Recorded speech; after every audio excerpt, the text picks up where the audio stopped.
Guys, kalian pernah gak sih ikut tes MBTI? Entah itu tes online secara gratis, ataupun tes berbayar yang diadakan oleh beberapa lembaga. Well, kalau pernah, gimana nih hasilnya? Apakah cukup menjelaskan kepribadian kalian? Atau justru hasilnya malah gak sesuai nih dalam mendeskripsikan kepribadian kalian sendiri? Nah, di video kali ini, aku mau ngebahas secara singkat tentang MBTI. Mulai dari apa sih MBTI itu? Gimana cara kerjanya? Dan yang paling penting, MBTI ini valid gak sih? Yuk simak pembahasannya sampai habis.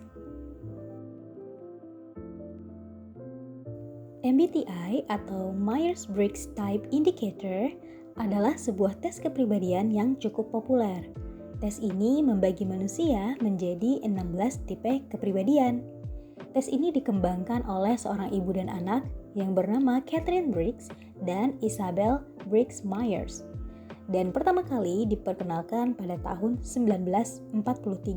Teori MBTI ini dikembangkan berdasarkan teori kepribadian dari Carl Jung, di mana Carl Jung pernah menulis sebuah buku yang berjudul Psychological Types. Lantas, apa sih yang dibahas pada MBTI ini? MBTI sendiri membahas mengenai cara seseorang melihat atau memandang dunia, mengumpulkan, mengolah informasi, serta mengambil keputusan dalam hidupnya. Atau secara singkat, MBTI membahas bagaimana cara seseorang mengamati sesuatu dan mengambil keputusan. Lalu, pertanyaan lain muncul. Bagaimana sih cara kerja dari MBTI itu sendiri? Yuk kita bahas di sesi berikutnya. MBTI mengklasifikasikan manusia ke dalam salah satu dari 16 tipe kepribadian yang berbeda, di mana klasifikasi ini didasarkan pada 4 dimensi dikotomi atau 4 dimensi yang saling bertentangan. Adapun dimensi tersebut yaitu yang pertama, dimensi sikap. Dimensi ini akan menilai bagaimana seseorang mendapatkan atau memperoleh energi. Pada dimensi ini, ada 2 tipe manusia. Yang pertama, yaitu tipe extrovert, di mana tipe ini mendapatkan energi dari luar dirinya sendiri. Tipe ini memiliki kecenderungan untuk berinteraksi dengan banyak orang, aktif di berbagai kegiatan yang berhubungan dengan orang banyak. Sebaliknya, introvert memperoleh energi dari dalam dirinya sendiri, sehingga tipe ini memiliki kecenderungan untuk menghabiskan waktu sendirian. Tipe ini memiliki ketertarikan yang rendah terhadap interaksi sosial yang ia rasa tidak terlalu penting. Sebagai contoh, kita memiliki satu kegiatan yang sama, yaitu sama-sama mau nonton film. Tipe ekstrovert cenderung akan mengajak teman atau kenalannya untuk nonton bareng nih sama dia, karena dia akan merasa sangat berenergi jika melakukan suatu kegiatan dengan orang lain. Namun sebaliknya, introvert tidak demikian.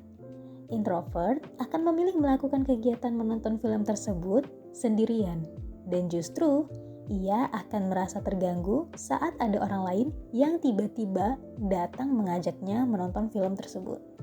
Singkatnya, mereka yang mendapatkan energi dari interaksi dengan orang lain disebut extrovert, sedangkan mereka yang mendapatkan energi dari waktu sendiri dan refleksi disebut dengan introvert. Dimensi kedua adalah fungsi persepsi. Dimensi ini melihat bagaimana cara seseorang mengumpulkan informasi. Pada dimensi ini, manusia dibagi menjadi 2 tipe, yaitu tipe sensing dan juga tipe intuisi. Tipe sensing adalah tipe orang yang akan memproses data berdasarkan fakta konkret, praktis, realistis, dan melihat data apa adanya. Mereka menggunakan pedoman pengalaman dari data konkret serta memilih cara-cara yang sudah terbukti.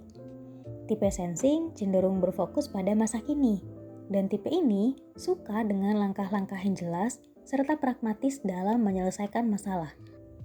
Sementara itu, tipe intuisi memproses data dengan melihat pola, hubungan, makna konseptual, serta melihat berbagai kemungkinan.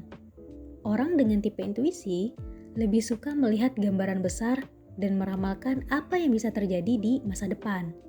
Mereka cenderung berpikir abstrak dan tertarik pada ide-ide baru. Tipe ini merupakan tipe yang inovatif, berpedoman pada imajinasi, dan penuh inspirasi. Sebagai contoh, saat seseorang sedang bercerita mengenai masa lalunya, tipe sensing akan cenderung menangkap itu sebagai suatu fakta yang telah terjadi. Tipe sensing akan cenderung berpikir, oh ternyata ini ya yang pernah ia alami, pantas saja ia merasa kesal, pantas saja ia merasa marah. Tipe sensing juga akan mengamati apa yang terjadi pada orang yang sedang curhat tersebut. Jika ia melihat raut wajah sedih pada orang tersebut, maka tipe sensing akan dengan sigap bertindak untuk menenangkannya.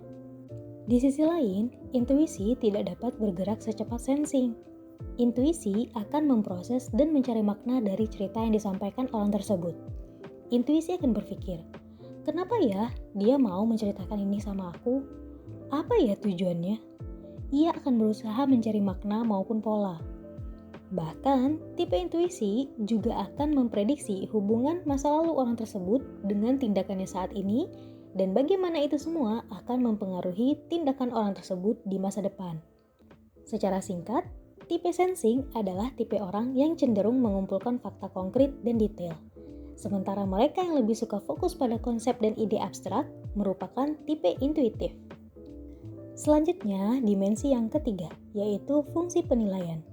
Dimensi ini melihat bagaimana seseorang membuat keputusan.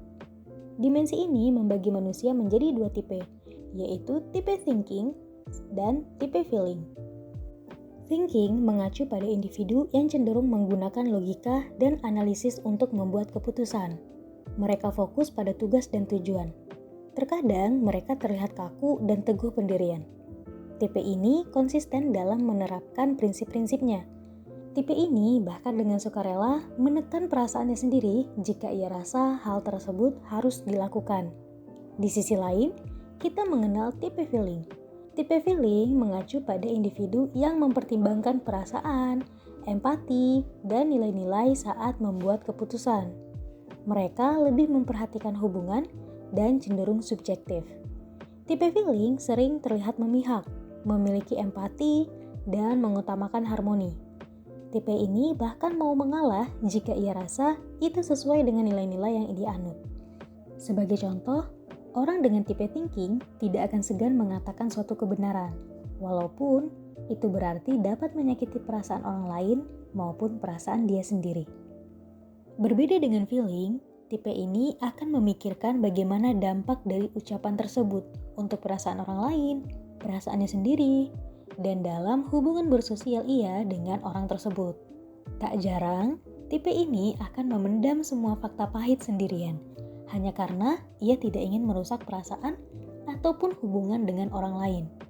Singkatnya, tipe thinking akan cenderung fokus pada logika dan objektivitas, sementara feeling lebih fokus pada nilai-nilai dan perasaan individu. Dimensi yang terakhir adalah gaya hidup. Dimensi ini mengamati tingkat fleksibilitas individu. Pada dimensi ini, manusia dibagi menjadi dua tipe, yaitu tipe judging dan tipe perceiving. Tipe judging di sini tidak merujuk pada sifat yang suka menghakimi orang lain ya, melainkan menggambarkan individu yang cenderung mengandalkan rencana yang terstruktur dan berpikir serta bertindak dengan teratur. Mereka tidak menyukai ketidakpastian dan kejutan. Mereka lebih memilih untuk merencanakan dan mengikuti rencana yang telah dibuat.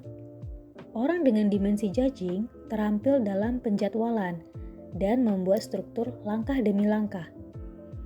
Di sisi lain, ada tipe perceiving yang lebih fleksibel, spontan, dan adaptif. Mereka cenderung merespon sesuatu secara acak dan terbuka akan peluang-peluang baru yang muncul. Tipe perceiving tidak terganggu oleh perubahan mendadak. Justru, mereka malah makin bersemangat dengan ketidakpastian. Orang dengan dimensi perceiving cenderung mahir dalam menghadapi perubahan dan situasi yang tidak terduga. Sebagai contoh, orang dengan tipe judging akan merencanakan segala sesuatu. Anggaplah untuk pergi liburan. Tipe ini akan menentukan kapan ia akan pergi, kemana ia akan pergi, kegiatan apa saja yang akan ia lakukan di sana, penginapan mana yang ia akan tuju, dan sebagainya. Di lain sisi, tipe perceiving sangat terbuka dengan berbagai kesempatan. Ia tidak akan repot-repot memikirkan tempat yang harus ia tuju, karena baginya semua tempat sama saja. Semua tempat bisa memberikan sebuah pengalaman yang menyenangkan. Yang penting tujuannya adalah pergi liburan. Masalah tempat penginapan, tempat yang akan dituju, kegiatan apa saja yang akan dilakukan, dapat dipikirkan saat ia sudah sampai di tempat tersebut. Dan kalaupun mereka memiliki rencana sebelumnya, lalu di tengah jalan ada yang memberikan opsi yang lebih menarik, maka mereka tidak keberatan untuk mengubah haluan.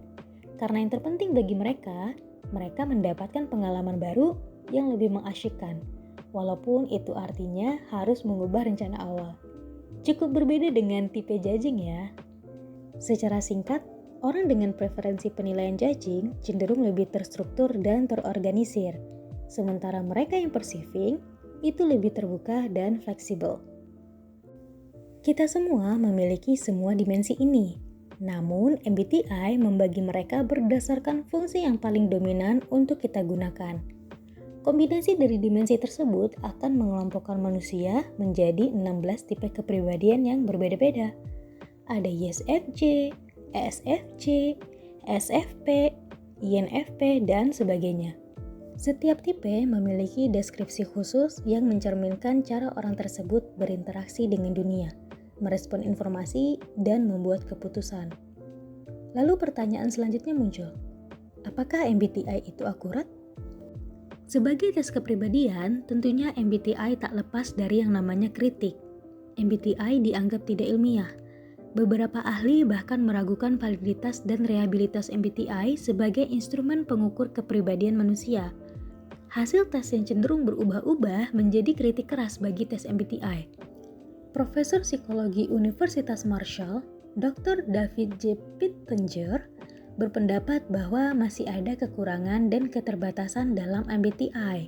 Melalui jurnalnya Cautionary Comments Regarding the Myers-Briggs Types Indicator, ia menguji tes ini dengan melakukan tes ulang selama 5 minggu. Dan sebanyak 50% dari peserta tes memperoleh tipe MBTI yang berbeda-beda. Hal ini menunjukkan lemahnya reliabilitas MBTI karena sejatinya tes tersebut tidak seharusnya berubah dalam jangka waktu singkat. Selain itu, kesesuaian antara tipe kepribadian dengan kenyataan di lapangan juga sering dipertanyakan. Namun, terlepas dari penilaian negatif yang ada, tidak sedikit juga ilmuwan yang mendukung teori MBTI ini. Dengan catatan bahwa tes ini memang memiliki keterbatasan. Hal ini sesuai dengan yang diungkapkan oleh Michelle Ashton, seorang profesor psikologi Brock University di Ontario. Beliau menganggap bahwa MBTI tidak sepenuhnya salah. Hanya saja, ada beberapa keterbatasan dalam tes ini, yaitu dikategorikannya kepribadian secara hitam dan putih. Menurutnya, manusia punya kepribadian yang begitu beragam, sehingga tidak bisa dikategorikan menjadi dua macam saja.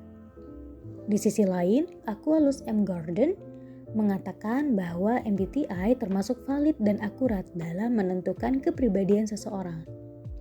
Terlepas dari pro kontra dari MBTI itu sendiri, perlu diketahui bahwa belum ada tes kepribadian yang 100% mampu mendeskripsikan kepribadian manusia secara akurat.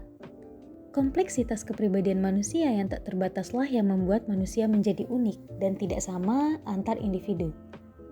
MBTI hanyalah satu di antara ribuan cara bagi manusia untuk mempelajari sisi baru dalam diri mereka. Dan diperlukan batasan-batasan tertentu dari kita dalam pengaplikasiannya. Bagaimanapun juga, tes ini dapat dijadikan sebagai salah satu opsi untuk membantu kita dalam mengenali dan memahami diri sendiri dengan lebih baik.